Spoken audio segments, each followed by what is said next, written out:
We're a very simple people, you know, our religion, our culture, whatever you want to call it. We choose to call it a way of life. That's how we live. It's very simple in that we are all related. We're related to this tree. I'm related to you, to the grass, to the ants. We all belong here. We have an important part of being here, and we should all be respected.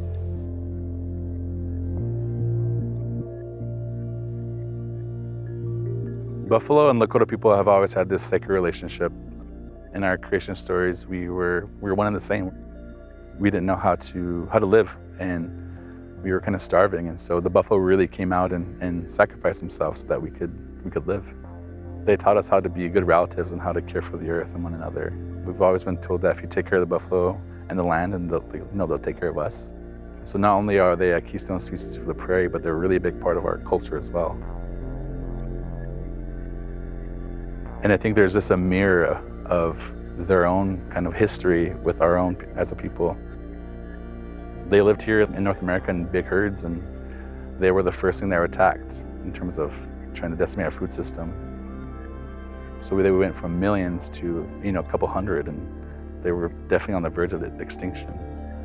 And I would say that's the same thing for Indigenous people in North America as well, across the world. When they killed our buffalo and moved us onto reservations, they took our children. They were all put in boarding schools for the sole purpose of making us non-Indian. Couldn't speak our language, our culture, they cut our hair. They wanted to take the Indian out of us and make us non-Indian. One of the biggest problems I see in my people today is we walk around, we're blind to who we are. We don't know who we are. We have no identity in this world, and you need that in this world, in this reality that we live in. You need to know who you are as a being. With that knowledge comes healing. Food has really helped me heal and really connect with my culture identity. And I really believe that that's what our people need right now, is that healing. We, as a sovereign nation, have the ability, the authority, the sovereignty, whatever you want to call it, to live as we want to live. And that includes how we eat, what we grow. We know that we have to start producing our own food. And it's going to be an educational process. That's part of our food sovereignty, is education.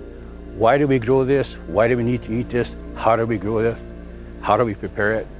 Our ancestors here did a lot, including putting their lives on the line to carry on the knowledge we were able to share and continue to reconnect.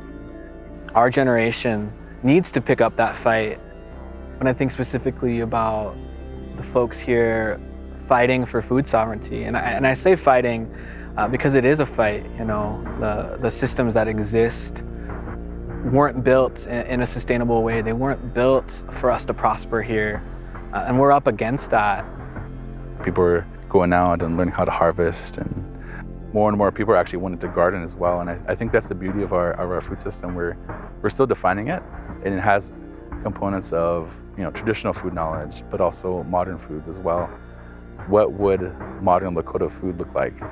And what does that mean to our people? And so I think it really is like a blend of those two elements, like bringing the past and the future together. Part of this vision that we have is the 7-gen vision. These next generations are going to really be revitalized and stronger than the generations before, and I 100% believe that. It's so beautiful, and I'm really excited for these next generations that are coming up to see that they don't have to grow up not knowing our cultural foods or language. It gives me so much hope knowing that they're not going to have these same kind of disconnections or trauma. You have to want to change. You have to want to be a part of it. Everybody has to grow in order for our community to move forward and progress. Above all, we want them to know we're Lakota. We want them to know what it is to be Lakota, to be related to everybody, to everything, and help and not destroy.